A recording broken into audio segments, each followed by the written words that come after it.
Dalam perang, kecepatan jarang menjadi senjata, sampai Jerman mengubahnya menjadi mesin penghancur. Inilah Blitzkrieg, cara menaklukkan sebuah negara, bahkan sebelum mereka sempat mengerti apa yang terjadi.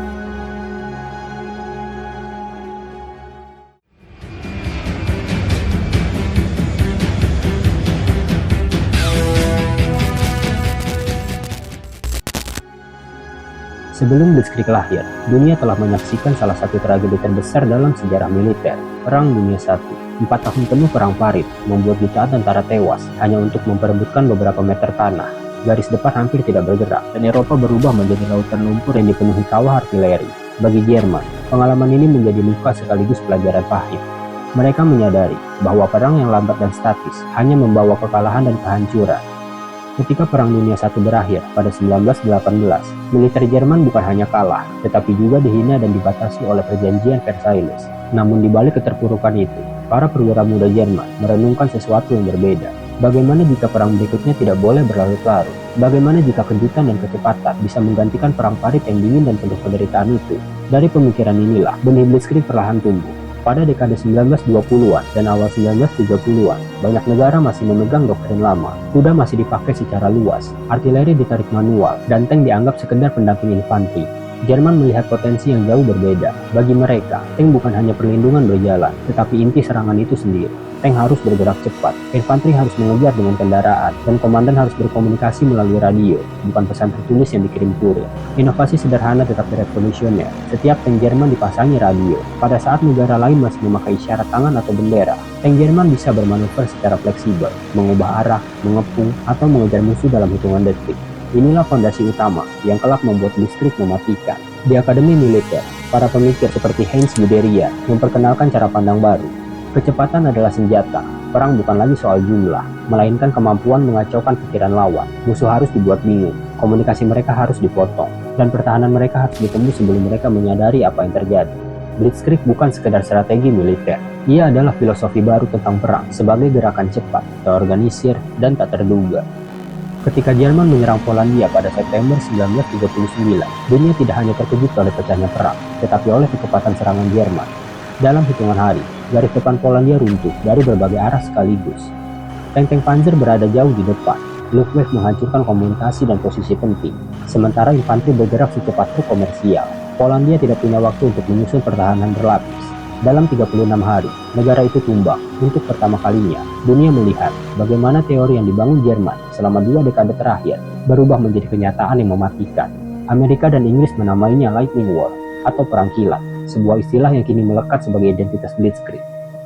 Keberhasilan itu bukan hanya soal kecepatan, tetapi juga keberanian mengambil resiko. Komandan Jerman menyerang titik yang paling lemah, bukan yang paling dekat. Mereka menembus celah, melaju ke belakang garis musuh, lalu mengepung dari luar. Resiko strategi ini sangat besar. Jika tank kehabisan bahan bakar atau infanteri tertinggal, serangan bisa terputus dan pasukan Jerman terjebak jauh dari bantuan. Namun karena musuh tidak siap menghadapi serangan secepat itu, resiko yang dipertaruhkan Jerman justru menjadi keunggulan utama.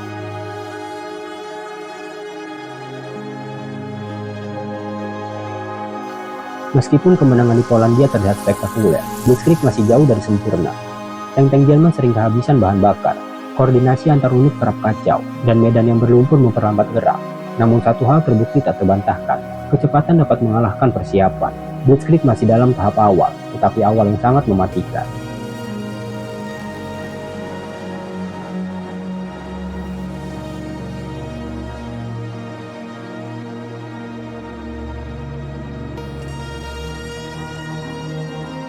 Tahun 1940, Prancis memiliki salah satu militer terbesar di dunia, sementara Inggris disebut-sebut memiliki angkatan darat profesional. Namun, keduanya memiliki kelemahan besar. Mereka masih berpikir dengan pola lama. Prancis mengandalkan Maginot Line, sebuah garis pertahanan dari beton raksasa yang dianggap tak tertembus. Inggris siap mendukung mereka dengan strategi bertahan yang serupa. Mereka percaya Jerman akan mengulang pola Perang Dunia I, menyerang dari Belgia. Tapi, Jerman memilih jalur yang dianggap mustahil, Hutan Ardennes. Para jenderal Prancis menilai wilayah itu terlalu sempit dan berbukit untuk dilewati tank, tetapi Jerman justru memanfaatkannya sebagai kejutan besar. Pada Mei 1940, tank-tank Panzer melaju melalui Ardennes, menyeberangi Sungai Meuse, lalu bergerak cepat ke arah barat. Serangan ini dikenal sebagai Sickle Cut, gerakan pemotong sabit yang bertujuan memutus pasukan Inggris Prancis dari belakang, bukan merebut kota. Dalam waktu hanya 10 hari, ribuan pasukan sekutu terjebak, komunikasi mereka hancur, dan arah pertempuran sepenuhnya jatuh ke tangan Jerman. Blitzkrieg mencapai titik paling mematikan ketika kecepatan menjadi senjata psikologis. Pasukan sekutu kehilangan kontrol, komandan kebingungan, dan moral anjlok. Pada akhir Juni 1940, Prancis menyerah. Hanya 6 minggu setelah serangan dimulai, bukan karena mereka tidak kuat, tapi karena mereka menghadapi cara perang baru yang belum pernah mereka pahami.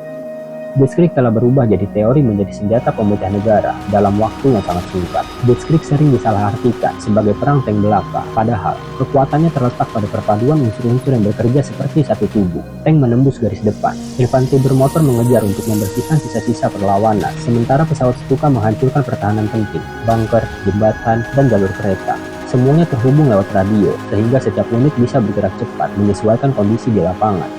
Serangan tidak datang dari garis lurus, sebagaimana perang tradisional. Jerman selalu mencari titik paling lemah, tempat musuh tidak siap, lalu memperlebar celah itu hingga seluruh pertahanan runtuh. Kecepatan itu menciptakan efek psikologis yang menghancurkan. Ketika tank muncul dari arah yang dianggap mustahil, panik langsung menyebar. Komandan di garis depan kehilangan kontak satu sama lain, radio terputus, dan unit-unit terpisah tanpa arah. Blitzkrieg bukan hanya merusak tubuh pasukan musuh, tetapi juga mematahkan mental mereka. Dalam banyak kasus, kekacauan yang ditimbulkan lebih berbahaya dari tembakan itu sendiri.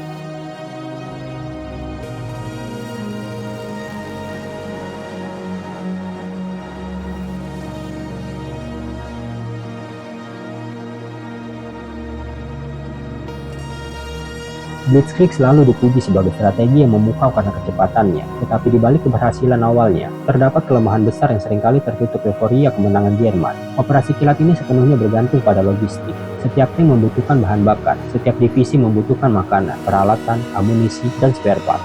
Jalur suplai harus bergerak secepat serangannya. Jika salah satu dari rantai itu terputus, maka seluruh gerak maju berhenti begitu saja. Inilah yang terjadi berkali-kali di Afrika Utara di bawah Jenderal Erwin Rommel dan menjadi bencana besar ketika Jerman memasuki wilayah Soviet. Blitzkrieg juga hanya bekerja ketika lawan terkejut dan belum siap. Begitu musuh memiliki waktu untuk menumpuk pertahanan mendalam, jebakan anti-tank, dan barisan artileri, motorisasi Jerman menjadi sulit bergerak. Kursk, tahun 1943 menjadi bukti paling jelas. Saat Uni Soviet tahu serangan akan datang, mereka menggali parit, menanam ranjau dalam jumlah luar biasa, dan menempatkan tank mereka di posisi defensif. Yang terjadi bukan lagi Blitzkrieg, melainkan tumpukan frontal yang menguras tenaga Jerman. Lebih jauh lagi, Blitzkrieg tidak cocok untuk wilayah yang sangat luas. Rusia adalah contoh paling dramatis. Garis depan terlalu panjang untuk dipertahankan, jalan buruk, lumpur, dan cuaca ekstrim membuat tank-tank lambat bergerak. Jalur suplai terperosok dalam tanah yang lembek. Pada akhirnya, medan Rusia memperlihatkan bahwa Blitzkrieg, betapapun hebatnya, tetap memiliki batas. Ketika Operasi Barbarossa diluncurkan pada Juni 1941, Blitzkrieg mencapai puncak kekuatannya. Tidak ada operasi Jerman lain yang begitu besar, cepat, dan menghancurkan. Tentara Soviet dikepung dalam kantong-kantong raksasa, dan ratusan ribu prajurit ditawan dalam hitungan minggu. Tank-tank Jerman bergerak melintasi ribuan kilometer, melampaui apa yang pernah dicapai mereka sebelumnya. Pada tahap awal, tampak seolah Blitzkrieg masih tak tertandingi, namun semakin jauh mereka bergerak, semakin terlihat bahwa keberhasilan awal itu dibangun di atas fondasi yang sangat rapuh. Jalur suplai memanjang terlalu jauh, dan bergerak lebih cepat daripada truk logistik yang menyalurkan bahan bakar. Banyak unit Jerman kehabisan bensin bukan karena tank rusak, melainkan karena suplai tidak pernah sampai tepat waktu. Ketika musim dingin datang lebih cepat dari perkiraan, pasukan Jerman tidak siap untuk bertahan dalam suhu ekstrim yang membekukan pergerakan kendaraan dan mematikan mesin. Puncak kehancuran Blitzkrieg terjadi di Stalingrad. Kota itu berubah menjadi labirin puing-puing, tempat di mana tank tidak lagi berguna dan kecepatan tidak memiliki arti. Pertempuran berubah menjadi perang jarak dekat yang brutal, dari satu bangunan ke bangunan lain, dari ruang bawah tanah ke lantai atas. Seluruh keunggulan Blitzkrieg, manuver cepat, kombinasi tank dan pesawat, mobilitas tinggi, hilang begitu saja. Di sanalah konsep perang kilat runtuh, bukan hanya secara taktis, tetapi juga secara psikologis. Blitzkrieg tidak lagi menjadi senjata yang ditakuti, ia menjadi strategi yang menemui batasnya.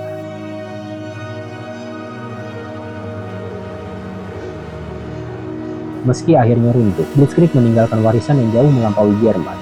Setelah Perang Dunia II, hampir setiap negara besar mempelajari cara kerja strategi itu. Amerika Serikat, Inggris, dan Soviet mengambil kesimpulan yang sama. Tank, pesawat, infanteri, artileri, dan komunikasi tidak boleh lagi bekerja secara terpisah. Perang modern membutuhkan koordinasi. Dari sinilah lahir doktrin operasi gabungan yang kini menjadi standar semua militer dunia. Hari ini, banyak perang modern masih membawa jejak listrik, meski namanya tidak lagi disebut. Kecepatan, mobilitas, kejutan, serangan di titik lemah musuh, hingga dominasi udara. Semua itu merupakan prinsip listrik yang disesuaikan dengan teknologi masa kini. Operasi-operasi Amerika di Timur Tengah, misalnya, menggunakan pola serangan cepat, pengerahan kendaraan lapis baja ringan, helikopter, dan serangan udara presisi, yang semuanya merupakan evolusi dari konsep perang kilat. Pada akhirnya, listrik bukan hanya sebuah strategi, ia adalah cara berpikir baru tentang bagaimana perang dapat dimenangkan. Ia mengajarkan bahwa kecepatan bisa mengalahkan jumlah, bahwa koordinasi bisa lebih menentukan daripada kekuatan mentah, dan bahwa peperangan tidak selalu harus berlangsung berbulan-bulan. Dengan rencana yang tepat, komando yang fleksibel, dan serangan yang terkoordinasi, perang bisa berubah menjadi rangkaian keputusan cepat yang menghancurkan. Warisan itulah yang membuat Blitzkrieg tetap relevan sampai hari ini. Dari Polandia hingga Prancis, Blitzkrieg mengubah wajah perang dunia. Namun dari Rusia hingga Stalingrad, Blitzkrieg juga menunjukkan batasannya. Ia lahir sebagai solusi dari trauma masa lalu, mencapai puncaknya dalam waktu singkat, dan akhirnya runtuh oleh ambisinya sendiri. Namun warisannya hidup hingga hari ini, membentuk cara dunia memahami perang modern.